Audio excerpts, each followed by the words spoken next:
السلام علیکم ورحمۃ اللہ وبرکاتہ۔ چلو آج کی حدیث پڑھتے ہیں۔ اعوذ باللہ من الشیطان الرجیم، بسم اللہ الرحمن الرحیم۔ حضرت ابو ہریرہ رضی اللہ تعالیٰ عنہ فرماتے ہیں کہ ایک قبیلہ کے دو صحابی ایک ساتھ مسلمان ہوئے۔ ان میں سے ایک صاحب جہاد میں شہید ہو گئے اور دوسرے صاحب کا ایک سال بعد انتقال ہوا۔ میں نے خواب میں دیکھا کہ وہ صاحب جن کا ایک سال بعد انتقال ہوا تھا ان شہید سے بھی پہلے جنت میں داخل ہو گئے، تو مجھے بڑا تعجب ہوا کہ شہید کا درجہ تو بہت اونچا ہے، وہ پہلے جنت میں داخل ہوتے ہیں۔ میں نے حضور صلی اللہ علیہ وسلم سے خود عرض کیا یا کسی اور نے عرض کیا تو حضور اقدس صلی اللہ علیہ وسلم نے ارشاد فرمایا کہ جن صاحب کا بعد میں انتقال ہوا ان کی نیکیاں نہیں دیکھتے کتنی زیادہ ہو گئیں۔ ایک رمضان المبارک کے پورے روزے بھی ان کے زیادہ ہوئے اور 6000 اور اتنی رکھتے نماز کی ایک سال میں ان کی بڑھ گئی۔ فائدہ اگر ایک سال کے تمام مہینے 29 دن کے لگائے جائیں اور صرف فرض اور وطر کی 20 رکعتیں شمار کی جائیں تب بھی 6960 رکعتیں ہوتی ہیں، اور جتنے مہینے 30 دن کے ہوں گے 20 رکعتوں کا اضافہ ہوتا رہے گا، اور سنتے اور نوافل بھی شمار کیے جائیں تو کیا ہی پوچھنا۔ ابن ماجہ میں یہ قصہ اور بھی مفصل آیا ہے۔ اس میں حضرت طلحہ رضی اللہ عنہ جو خواب دیکھنے والے ہیں وہ خود بیان کرتے ہیں کہ ایک قبیلہ کے دو آدمی حضور اقدس صلی اللہ علیہ وسلم کی خدمت میں ایک ساتھ آئے اور اکٹھے ہی مسلمان ہوئے۔ ایک صاحب بہت زیادہ مستعد اور ہمت والے تھے، وہ ایک لڑائی میں شہید ہو گئے اور دوسرے صاحب کا ایک سال بعد انتقال ہوا۔ میں نے خواب میں دیکھا کہ میں جنت کے دروازے پر کھڑا ہوں اور وہ دونوں صحابی وہاں ہیں۔ اندر سے ایک شخص آئے اور ان صاحب کو جن کا ایک سال بعد انتقال ہوا تھا اندر جانے کی اجازت ہو گئی، اور جو صاحب شہید ہوئے تھے وہ کھڑے رہ گئے۔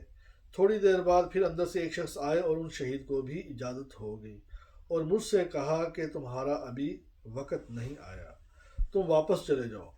میں نے صبح کو لوگوں سے اپنے خواب کا تذکرہ کیا، سب کو اس پر تعجب ہوا کہ ان شہید کے بعد میں کیوں اجازت ہوئی، ان کو تو پہلے ہونی چاہیے تھی۔ آخر حضور صلی اللہ علیہ وسلم سے لوگوں نے اس کا تذکرہ کیا تو حضور صلی اللہ علیہ وسلم نے ارشاد فرمایا کہ اس میں تعجب کی کیا بات ہے؟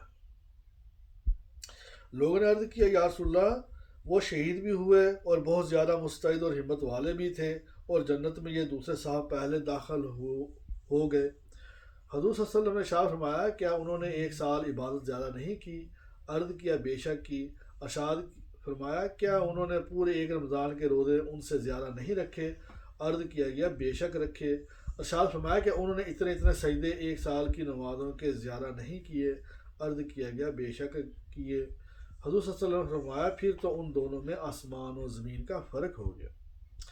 اس نوع کے قصے کئی لوگوں کے ساتھ پیش آئے۔ ابو داؤد شریف میں دو صحابہ رضی اللہ تعالیٰ عنہم اجمعین کا قصہ اسی قسم کا صرف 8 دن کے فرق سے ذکر کیا گیا ہے کہ دوسرے صاحب کا انتقال ایک ہفتہ بعد ہوا، پھر بھی وہ جنت میں پہلے داخل ہو گئے۔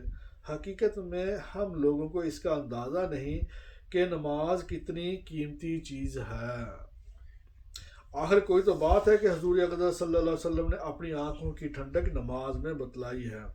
حضور صلی اللہ علیہ وسلم کی آنکھ کی ٹھنڈک جو انتہائی محبت کی علامت ہے، معمولی چیز نہیں۔ ایک حدیث میں آیا ہے کہ 2 بھائی تھے، ان میں سے ایک 40 روز پہلے انتقال کر گئے، دوسرے بھائی کا 40 روز بعد انتقال ہوا۔ پہلے بھائی زیادہ بزرگ تھے، لوگوں نے ان کو بہت بڑھانا شروع کر دیا۔ حضور صلی اللہ علیہ وسلم نے ارشاد فرمایا کیا دوسرے بھائی مسلمان نہ تھے؟ صحابہ رضی اللہ تعالیٰ عنہم نے عرض کیا کہ بے شک مسلمان تھے مگر معمولی درجہ میں تھے۔ حضور صلی اللہ علیہ وسلم نے ارشاد فرمایا تمہیں کیا معلوم کہ ان 40 دن کی نمازوں نے ان کو کس درجہ تک پہنچا دیا ہے؟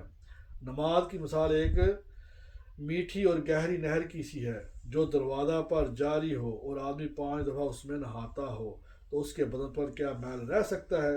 اس کے بعد پھر دوبارہ حضور صلی اللہ علیہ وسلم نے فرمایا تمہیں کیا معلوم کہ اس کی نمازوں نے جو بعد میں پڑھی گئیں اس کو کس درجہ تک پہنچا دیا؟ اللہ اکبر۔ تو بے شک میرے محترم بزرگوں اور دوستوں، نماز ہے ہی ایسی چیز، اللہ پاک ہم سب کو 5 وقت کی نماز با جماعت تکبیر اللہ کے ساتھ پڑھنے کی توفیق عطا فرمائے. وآخر دعوانا الحمدللہ رب العالمین. سبحان ربک رب العزت عما یصفون وسلام علی المرسلین والحمد للہ رب العالمین.